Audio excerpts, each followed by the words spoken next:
Hi, I'm Sarah Hoffman, founder of Inimitable Books, and in today's video, I'm going to be talking a book in a month by Lynn Schmidt. This is a book that teaches you how to write an entire novel in 30 days, just like No Plot, No Problem by Chris Beatty. Here is the difference. Lynn Schmidt believes that planning doesn't kill creativity, it actually enhances it. Schmidt gives you worksheets, scene templates, and a 30-day calendar that makes sure you actually reach the end of writing your novel with a workable draft. Today, I'm going to be breaking down why this structured approach might be exactly what you need. She is a writing coach who specializes in character development and story structure, and Book in a Month is her answer to the question of how do you write a complete draft without it being a complete disorganized mess. I read this book back in 2012. I actually like this book better than No Plot, No Problem because of the structure it provides. I used to pants my way through all of my stories. Saying that I got through them isn't accurate because I had so many unfinished manuscripts that weren't getting to the end because I kept getting lost in the muddy middle and didn't know how to fix it. Once I discovered outlining, and I've made an entire video about why I believe everyone should be outlining their books, this book helped me get into the groove I now use to write and self-publish my own books. What I appreciate about Schmidt's approach is that it doesn't pretend your first draft is going to be perfect, but it does give you the tools to make it more coherent and easier to revise later than No Plot, No Problem does.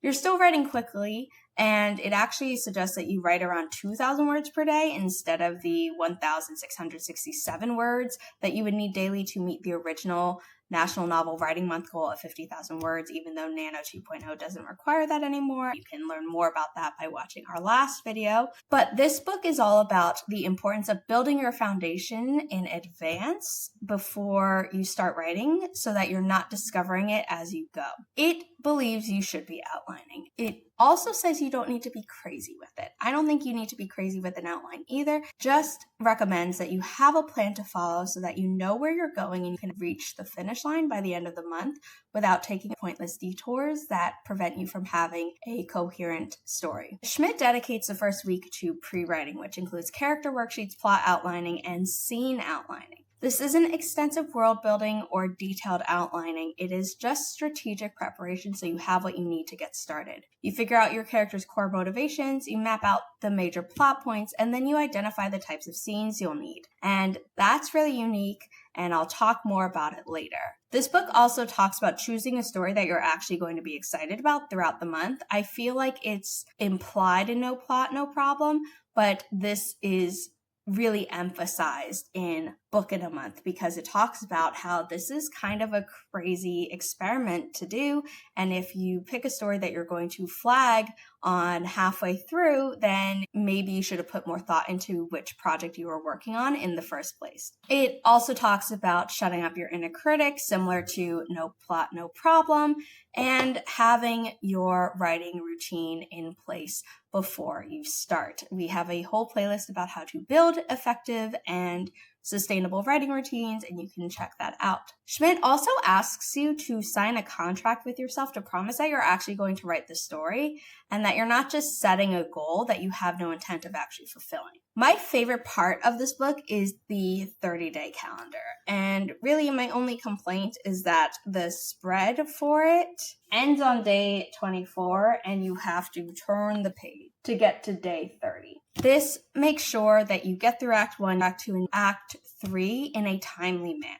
The schedule is more flexible than you might expect, and she acknowledges that life happens and you might need to adjust. But having the concrete plan makes the process feel less overwhelming, in my opinion, and you're not just trying to hit the word count every day. You're building specific scenes and story points that move your plot forward. So I mentioned that she dedicates a week to pre-writing and planning, but then you have days 8 through 27, which are drafting with specific goals each day, and then days 28 through 30 are for finishing up any loose ends and doing a quick read through. Each section of the book is broken down into explaining the story beats that you should be fulfilling, and it's similar to Save the Cat Writes a Novel or Save the Cat Writes a Young Adult Novel, but I like that this is a little bit less prescriptive than those books because Save the Cat writes a novel believes that you need a 5-part finale, and I think that's too much planning even for me. This book doesn't just tell you what to do, it also gives you examples and places to fill it in yourself. At the back of the book, you get stickers, very much like our own 1,000 Words writing prompt books. And one of those stickers is a sticker for the spine, because the idea is that you would get as many of these as you have stories, and you would fill in your book title each time. Like I mentioned, this book provides specific worksheets and character development and a lot of other things, but you need to make sure that you fill out what your character wants, what they fear, what their internal and external conflicts are, and how they're going to change by the end. It gives you a map when you start drafting so that your characters aren't flat in the plot at the end. And what I really love about this book are the scene templates, because we all know by this point that an important scene has a beginning, middle, and end, the same way a story does. And you might know about scene and sequel, where the following scene should always relate back to the previous one, and you want to make sure you are continuing to develop plot and or character. I like when they're happening at the same time. But she breaks it down further by saying there are action scenes, dialogue scenes, internal conflict scenes, and revelation scenes. Now, I believe that you could have an action scene that includes a revelation. Dialogue normally exists in all scenes, and internal conflict shouldn't be completely absent from scenes that are internal conflict scenes. But her framework gives you a good starting point if you haven't ever thought about what your scenes are supposed to be doing on that level. If you're just trying to hit an arbitrary word count in a day, you might not be structuring your scenes in a way that helps the plot. These worksheets help you keep that in mind and keep you more focused so that every scene is doing something helpful. And it also prevents you from needing to reinvent the wheel and freaking out about a blank page. You have patterns to follow that will keep your story moving forward. I really love that Schmidt believes that structure enhances creativity instead of limiting it. When you have a framework like these scene templates or character worksheets, you're not staring into space or a blank page wondering what you're supposed to write. You have a starting point, and then your brain is freed up to focus on the good stuff and the unique things like the dialogue descriptions and the actual character moments. I used to think that planning was the opposite of creativity, but Schmidt's approach showed me that strategic planning removes the decision fatigue that I often felt that would kill my creativity halfway through a project. If I know what type of scene I'm writing and what needs to be accomplished with it, I can focus on making that scene come alive instead of figuring out what is supposed to happen. And Schmidt is clear that scene purpose is super important, even if you don't religiously follow her different scene outlines. And I no longer specifically follow those in my own writing. They need to accomplish at least one thing: advance the plot, develop character, build the world, or create atmosphere. Now, I believe creating atmosphere and world building are a little bit of an overlap,